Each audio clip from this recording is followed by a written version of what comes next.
अगला प्रश्न आता है, ग्रामीण तथा नगरीय संगठन का वर्णन करो।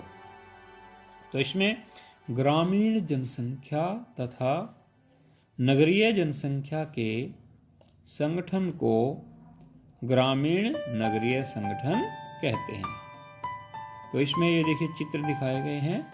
ये ग्रामीण परिवेश दर्शाया गया है कि ग्रामीण परिवेश में व्यक्तियों का जीवन कैसा होता है, कैसे एक दूसरे से अटैचमेंट होती है, सिंपल सादा जीवन वो जीते हैं। तो इसमें आगे ग्रामीण जनसंख्या की विशेषताएं, ये ऊपर जो चित्र दिखाए गए हैं इनकी विशेषताएं जो है दिखाई गई हैं। तो इसमें सबसे पहले हम ग्रामीण जनसंख्या को परिभाषित करेंगे। तो गांव में रहने वाली जनसंख्या को ग्रामीण जनसंख्या कहते हैं। जैसे कि गांव का चित्र हमने अभी ऊपर देखा है। अब ये आर्थिक क्रियाएं कौन कौन सी करते हैं? ग्रामीण क्षेत्र में रहने वाली जनसंख्या अधिकतर अपनी आजीविका प्राथमिक व्यवसाय से ही पूरी करती है, यहीं से ये अपनी आजीविका कमाते हैं। इन प्राथमिक क्रियाओं में प्रमुख हैं जैसे एकत्रीकरण, संग्रहण, खनन, काष्ठकर्तन,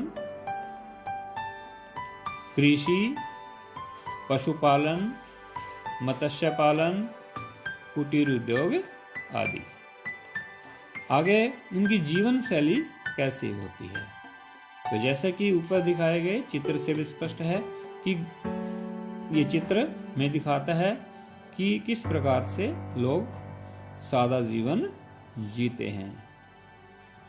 तो ग्रामीण जनसंख्या में लोगों का जीवन बड़ा ही सरल, सीधा साधा, सौम्य, मधुर, अनौपचारिक, सहज, धीमा, संयुक्त, धर्मनिष्ठ तथा सामुदायिक भावना से ओतप्रोत होता है। आगे हमारी आती है नगरीय जनसंख्या। तो पहले नगरीय जनसंख्या की परिभाषा लेते हैं। सिंपल है, शहरों तथा नगरों एवं महानगरों में निवास करने वाले लोगों को नगरीय जनसंख्या कहते हैं। तो नीचे नगरीय जनसंख्या के ये संसार के मानचित्र में नगरीय जनसंख्या को दर्शाया गया। ये संसार का मानचित्र है। उत्तरी अमेरिका, दक्षिणी अमेरिका, यूरोप, ऑस्ट्रेलिया, इन देशों में नगरीय जनसंख्या नगरीय जनसंख्या अधिक है। अफ्रीका में भी है। तो साथ में ये नगरों के चित्र दर्शाए गए हैं कि देखिए यहाँ पर किस प्रकार से महानगरों का परिदृश्य होता है। बड़े बड़े जो विकासशील देशों में, अल्प विकसित देशों में जो बड़े बड़े महानगर हैं, वहाँ किस प्रकार से जनसंख्या का झंझट होता है। कंक्रीट के जंगल वहाँ पर खड़े हुए होते हैं। तो इसमें आर्थिक क्रियाएं हैं हमारी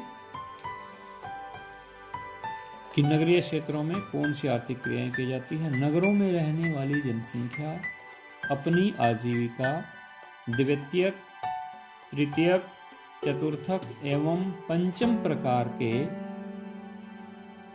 विषयों से कमाती है।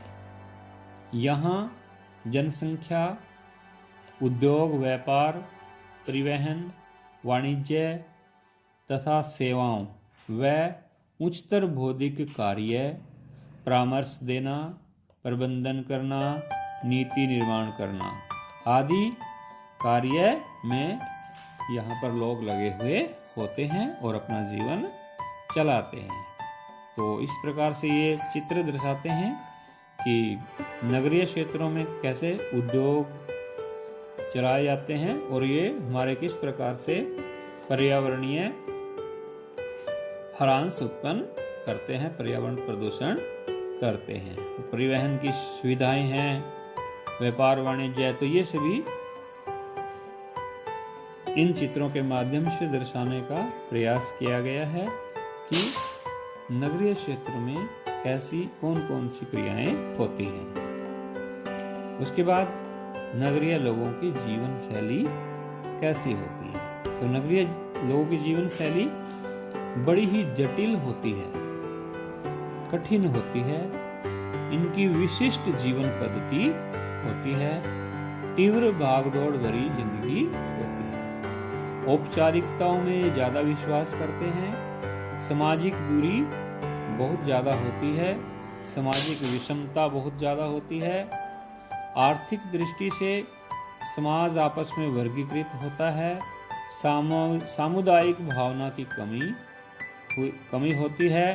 तो इन समस्याओं से, इन जटिलताओं से नगरीय जीवन चलता है। तो ये देखिए, नगरीय क्षेत्रों में घटित होने वाली जो क्रियाएं हैं उनको समझाने का प्रयास किया गया है कि नगरीय क्षेत्रों में अधिकतर चतुर्थक लेवल की या पंचम लेवल की क्रियाएं भी बहुत अधिक होती हैं।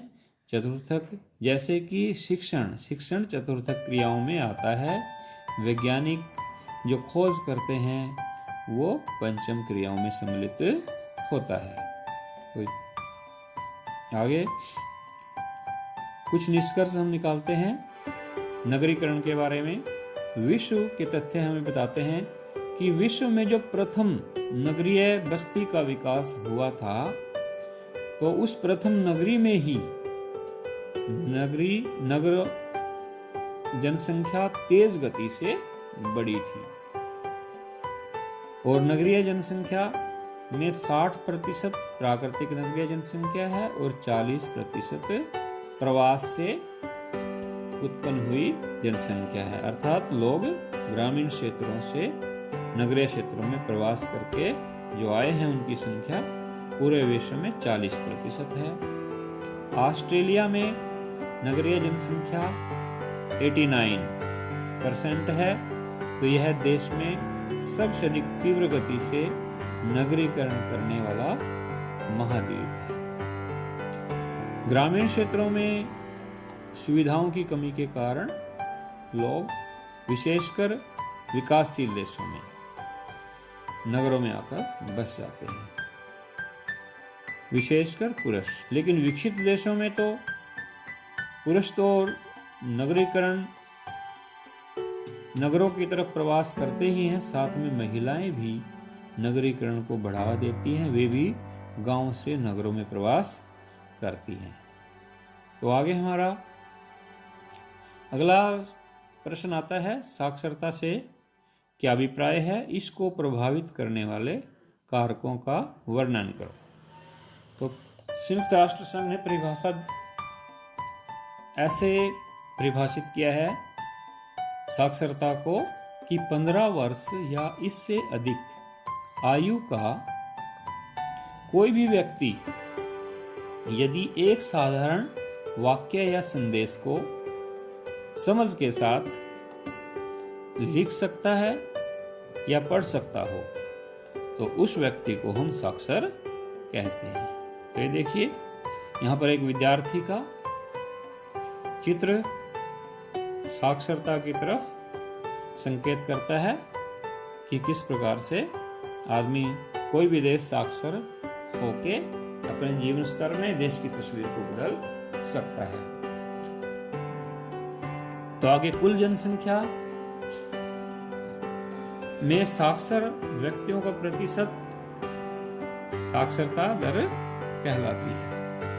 मतलब प्रतिशत में जब हम इसे व्यक्त करते हैं तो उसे साक्षरता दर कहते हैं। यह जनसंख्या की गुणवत्ता व सामाजिक आर्थिक विकास का सूचक होता है।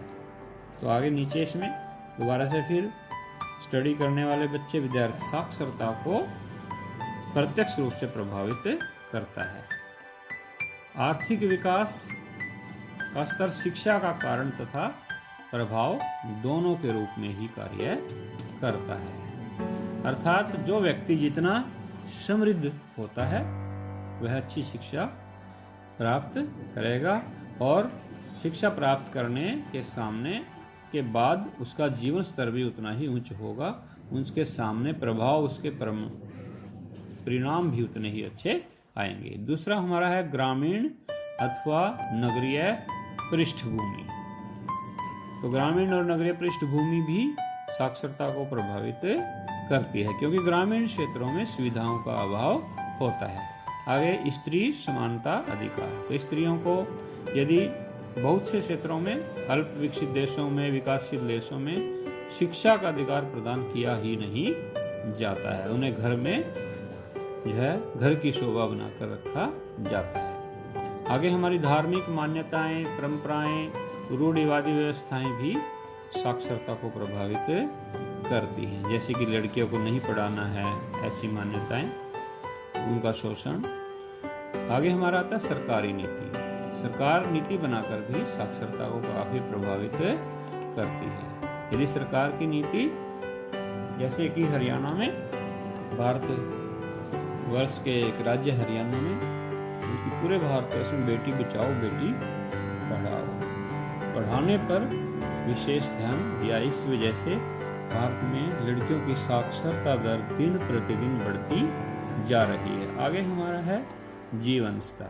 तो जीवन स्तर यदि अच्छा होता है तो अच्छे जीवन स्तर वाले व्यक्ति बच्चों को अन्य कामों में लगाने की बजाय उन्हें शिक्षा देने के लिए प्रेरित करते हैं, शिक्षित करते हैं, शिक्षा देके उन्हें आगे बढ़ाते हैं। आगे हमारा है शैक्षणिक सुविधाएं। शिक्षा से संबंधित सुविधाएं जितनी ज़्यादा अच्छी होंगी, जितने ज़्यादा हमारे सामने विकल्प होंगे, उतनी ही शिक्षा का स्तर ऊंचा होता जाएगा, साक्षरता बढ़ती जाएगी।